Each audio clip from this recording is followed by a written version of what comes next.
अस्सलाम वालेकुम। उम्मीद करता हूँ अल्लाह के करम से आप सब लोग ठीक ठाक होंगे और एक अच्छी ज़िंदगी गुजार रहे होंगे।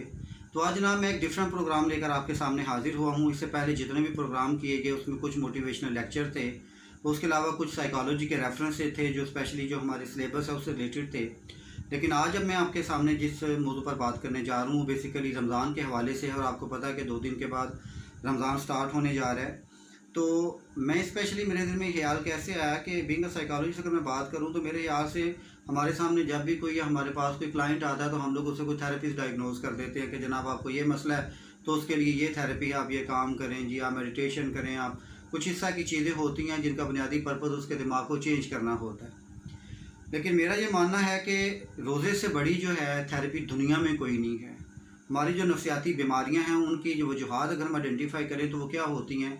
किसी बंदे को टेंशन है, फ्रस्ट्रेशन है, एंजाइटी है, डिप्रेशन है, तो आप देखिएगा कि इसके पीछे जितनी भी बीमारियां हैं, कोई हसद करता है तो कोई बुग़्ज़ करता है, किसी को किसी के पैसे ज़्यादा होने से इशू आता है, किसी को इन्फीरियरिटी कम्प्लेक्स इसलिए है कि दूसरों से ज़्यादा बेहतर है, दूसरे के पास पैसे ज़्यादा हैं, दूसरे के पास बड़ी गाड़ी है, किसी को सुपीरियरिटी इसलिए है कि उसके पास पैसे ज़्यादा हैं, वो भी नफसियाती बीमारी है। हर बंदा जो है किसी न किसी हद तक मेंटली रिटार्टेड नज़र आता है। रोज़ा क्या है? रोज़ा बदनी इबादत भी है। रोज़ा आपकी नफसियाती ख्वाहिशात को कंट्रोल करने की भी बात करेगा। रोज़ा अल्लाह के करीब भी लेकर जाएगा। रोज़ा लोगों के साथ मोहब्बत करना भी सिखाएगा। रोज़ा आपको ये भी बताएगा कि किस आपने अपनी ख्वाहिशात को कम करके दूसरों की ख्वाहिशात को पूरा करना है। रोज़ा बेसिकली जब हम रखेंगे तो हमारे अंदर की वो जो नफसियाती ख्वाहिशें जो बेलगाम घोड़े की तरह आपको दौड़ाने जा रही होती है उनको भी लगाम आएगी। और सबसे बड़ी बात कि हमारे अंदर ये इस चीज़ का भी एहसास पैदा होगा कि किस तरह से हमें लोगों की मदद करनी है। असल हेल्प पता क्या होती है कि जब आप किसी की मदद करने जा रहे हों तो आपके चेहरे और आपके काम से भी गुरूर और तकब्बुर ना मिले।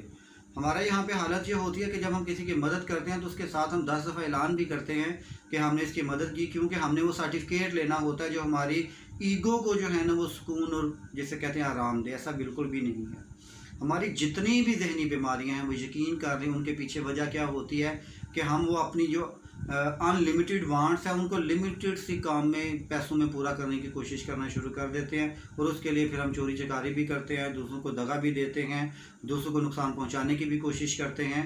रोज़ा क्या करेगा? रोज़ा आपकी उन्हीं अनलिमिटेड ख्वाहिशात को लगाम डालेगा, आपको रोकेगा। रोज़ा आपको ये बताएगा कि किस तरह से आपने विद इन रिसोर्सेज अपने आप को खुश करना है।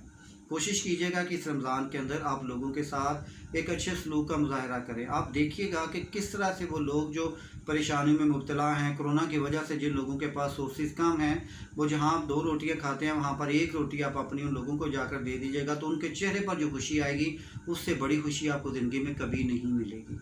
अगर आप ये चाहते हैं कि आपको भी कोई ना कोई नफसियाती इशू है तो उसके निकलने का सिर्फ एक ही तरीका है कि इस रमज़ान के अंदर अपनी उन ख्वाहिशात को ज़रा कंपैरिजन करके देख लीजिएगा तो आपको पता ये चलेगा कि हमारी असल जो इन इश्यूज़ हैं उनकी असल वजह क्या है।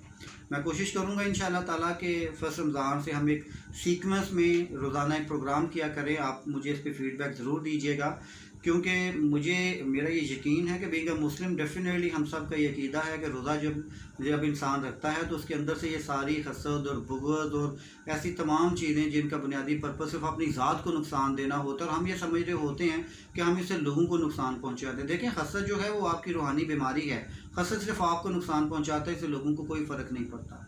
तो क्यों ना हम ये कोशिश करें कि अगर कोई हमसे बेहतर है तो हम उससे उस जैसा बनने की कोशिश करें, उसकी पॉजिटिव चीज़ों को अडॉप्ट कर लें। और अगर हमसे कोई कमतर है तो हम उसे कमतर ना समझें, बल्कि हम ये समझ लें कि अल्लाह ताला ने जो है हर बंदे की जो ऐसे कहते हैं नवाजा होता है, कोई कम जो कोई ज़्यादा, तो ये अल्लाह को ही पता है और वो कमतर नहीं होता। हो सकता है कि वो हमारे लिए स्टेटस में तो कमतर हो लेकिन अल्लाह की बारगाह में वो हमसे कहीं ज़्यादा आगे हो, ये हमें नहीं पता। तो इंशाअल्लाह ताला हम फर्स्ट रमज़ान से स्टार्ट करेंगे और ऐसी ही डिफरेंट टॉपिक से बात करने की कोशिश करेंगे कि जिससे हमें ओरिजिनल फ़ायदा हो। हमारी मोटिवेशन जो है, जो हम बड़ी बड़ी बातें करते हैं उसमें हम भी शामिल हैं कि जी आइजैक न्यूटन ने ये कर दिया, जी आइंस्टाइन ने ये किया, शेक्सपियर ने ये कर दिया।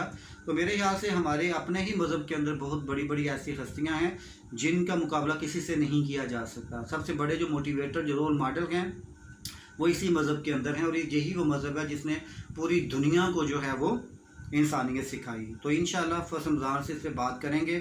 फीडबैक ज़रूर दीजिएगा कि हमें किन टॉपिक्स पे बात करनी चाहिए और वो कैसे होने चाहिए। आई एम श्योर कि जो बातें मैंने अभी आपसे की हैं इससे आपके भी कॉन्सेप्ट कुछ क्लियर होंगे کہ ہم رمضان میں کس طرح کا جو پروگرام ہوگے وہ کریں گے، اور آپ کی فیڈ بیک کی مجھے ضرورت رہے گی۔ بہت بہت شکریہ جی، ٹیک کیئر، اللہ حافظ۔